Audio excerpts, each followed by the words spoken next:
Hem de biz şu bizden Erkin Asya Radyosu'nun tekrarı Abikim Baki Efendi'ne sakın çıkıp işki kız bir mübarek söz kılışını bekliyoruz.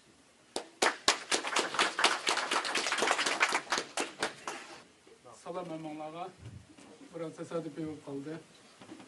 Bugün Cumhuriyetimizi hatırlayatkan şunaq bir hasiyetli günde aldı bilen bizning es qildiğimiz yakımısa bu Cumhuriyetni hatırlaş arqılıq ega bolduğumuz vatan söygüsüdün ibaret dep qarayman.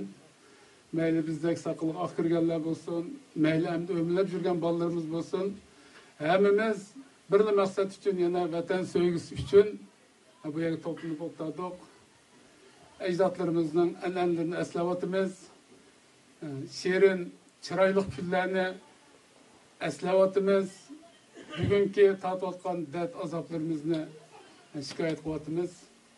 Ben oylayman bu vatan söygüsü chetteldikilerge, bulup mu bizdek, Amerika'da, garip dünyasında musafir garip olup yürüyotkan Uygurlarını tutayotgan vaqtida en mühim narsa vatan söygüsünün konkretli ifadeleri hakkında to'xtalman mening to'xtalishni muvofiq ko'ryapman.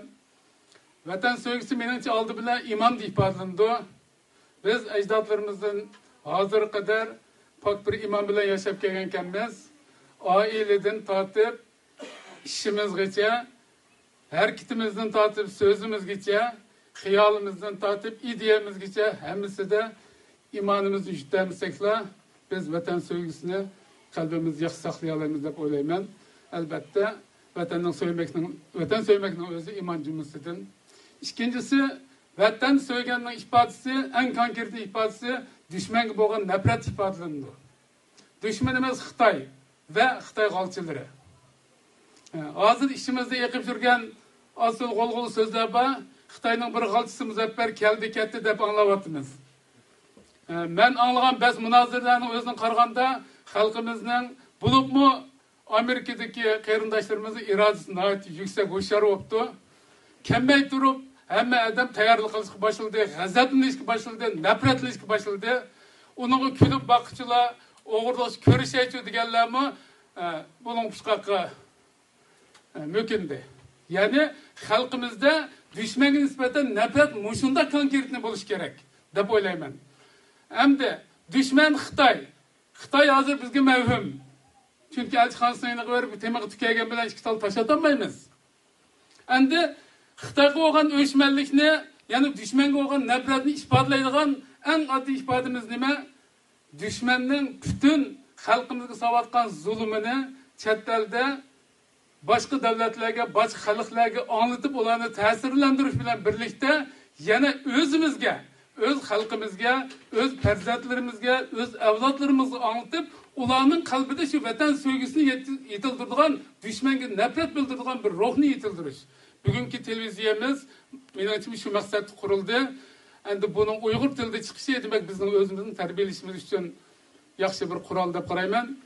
Demak, dushmanga bo'lgan nafratni eng ushoq ilmitlargacha, misol qalaman, 2 yillar ilgari bu Washingtondagi yoshlar, qizlar, o'g'illar maslahatlashib Xitoyning kiyimini kiymaslik, Xitoyning melini olmaslik, Xitoyning yemigini yemaslik shuarini o'tirib qo'ygan. Mening xil oilalarda umumlashib qoldi. Desam ochiq suv deganimi biz ko'magili 2-3 yillar bo'lib qoldi. Ruxsat qilmaydi bolalarimiz, biz tasodif tetpa qaytib desakmi. Mushu kichik ruh, ammo bu nima dushmanga bo'lgan bir g'azab, nafratdan ifodalangan narsa. Urumchida bir cho'ng bir buaytni anglatdim. Umr bo'yi davlatning, hukumatning Xitoyning dukuni magazindan bir tiyinlik narsa olmabdi. Va olmaydi ekan. Tunganning 20 senatdan sotadigan tuxumini ilishga rozi ekan, Xitoyning 10 tiyinlik tuxumini olmaydi ekan. Umr bo'yi mushunday yashapti. Mushuma managa vatanparvarlikning kichik bir ifodasi. Dushmanni mushunda kamsitish kerak, mushunda past ko'rish kerak. Buni biz odatimizga aylantirsak, bolalarimizga miros qoldi. Endi vatan suyishning üçüncü bir xil, chet eldagi biz muhojiratdagilarga nisbatan konkret bir ifodasi menimcha tashkilotchilik deb qarayman. Tashkilotchilik masalasida biz demokratiya ta'siriga uchrab ketdik. yani chet el degan demokratik tursa, mana hamma yerda hammadan demokratik, yerdan birlashib bir tashkilot qurollaydi degan tuyg'ular, kimning ko'z qarashi qanday bo'lsa o'z oldiga erkin bo'lmamdi degan tuyg'ular, bu shu hur vatani bolaning, shu ozod davlati bolaning qarashlari. Biz zulm mustamlikalarga nisbatan men 20 yilni yaqin qo'limga qalamni olsam ta'kidlayapman birlik masalasini. Biz ideyada birliklar emas, tashkildan birlikni shakllantirishimiz kerak. Bizde bunda 2 partiya, 3 partiyanın bugün günde bizge zihni vaki faydası yok. Hemimiz bir teşkilatla. Bu teşkilat yakşı olsun, yaman olsun. Çünkü yaman olsa bunu yaman kılan yani biz bulumuz. Ve yamanını yakşı kıldığın mı yani biz? Bugün dünyada hakkını, umumlaşkını, öz abroyunu tiklep, umumi yüzlük, en zor köpçülük Uygur muhacirlerin himayesine erişkini Dünya Uygur Kurultayı. Başka teşkilatlarına hürmet kılımız. Lekin teşebbüs kıldığımız herkes birlikne işkilikke ya işki yerimlik bölmesligimiz gerek. Köz qaraş cihetten farkımız bolsun mu? Her kitimizden narazılığımız bolsun mu? Şahsi menfaatimizde tosalgı bolsun mu?